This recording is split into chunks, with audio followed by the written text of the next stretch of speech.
Let's take a little bit of a break and watch someone whine about something that I find, I don't know. Look, it's possible that Ben Shapiro is a big sports fan.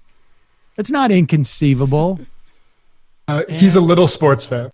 He's a little sports fan. But all of this, I think, just sounds like a lot of BS to me. Like he claims he's a lifelong reader of Sports Illustrated, and I would bet that the only episode or the only what do you call it? I don't even remember what you call that now with magazines. Volumes? Issue. Yeah.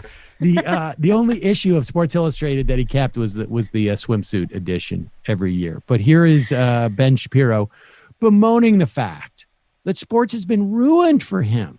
Nomi, it's been ruined because it's so political.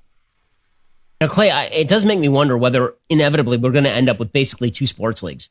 Whether at some point people are just going to want a sports league that does not allow this sort of stuff to impede the play or get on the field, and people are just going to view that, because I got to say, that's called the NCAA, folks.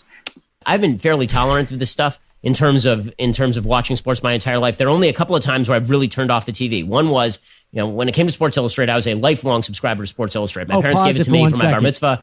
Incidentally, so annoying. Sports Illustrated is a magazine. It's not turned off the TV. He's just sort of mixing his metaphors. So just in case you got confused. And he was so invested in this. He got Sports Illustrated for his bar mitzvah. That's amazing. Yes. They try to make him a man.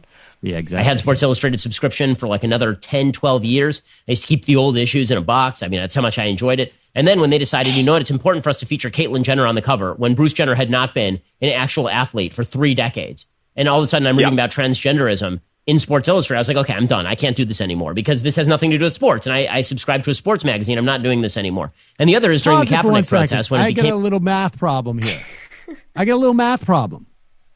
So his story is he got it. He was subscribing to it from when he got it for his bar mitzvah, and he subscribed to it for 10 to 12 years, he said, right? And so he's 36 now. That would put him, he was 25, so it was about 10 or 11 years ago.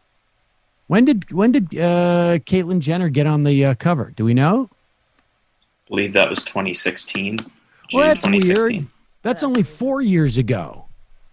So he had more or less stopped reading Sports Illustrated, but then stopped again because also, of he the said cover.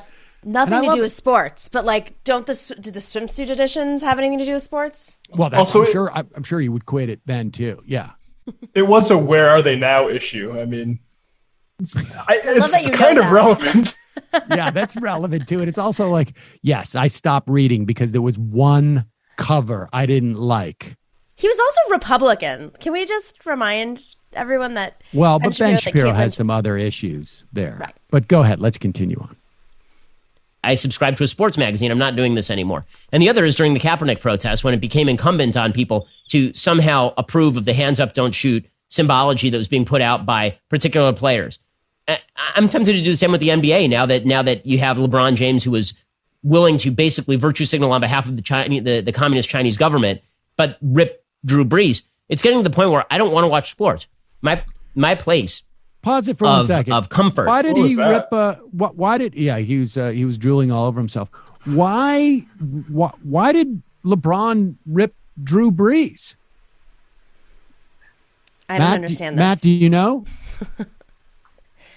Drew Brees last week was asked about kneeling teammates, and he gave this schlock about my dad served in World War II.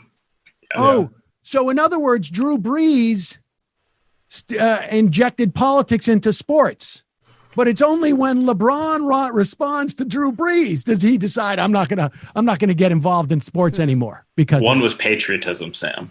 Yeah, that's not political. It's not political when the white guy says something. Preserving your freedom, right? All right, let's continue. I just want to be clear on that. It was the idea that LeBron answered another sports figure who said something political that was making everything political. Chinese government, but rip Drew Brees. It's getting to the point where I don't want to watch sports. My place of comfort has been removed from me, and it may not be restored until there are actual sports leagues that remove politics from the sports. My place of comfort. Safe space. I can't wait for Adam Carolla to slam this guy for being such a snowflake. Oh my God. I can't follow sports if someone puts out a magazine cover that I don't appreciate. Or I have to hear LeBron say something. I'm not gonna watch any more basketball this season.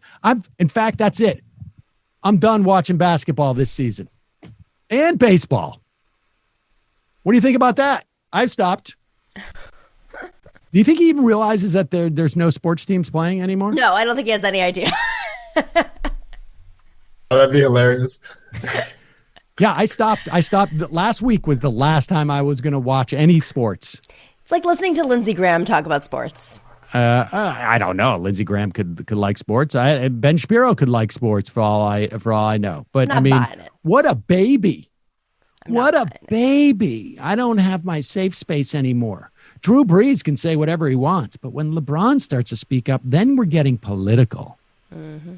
What a baby.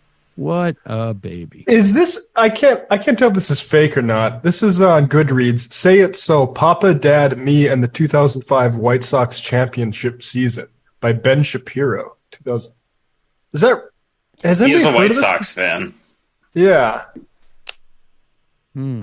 Sounds like a literary hangover investigation. Oh, God.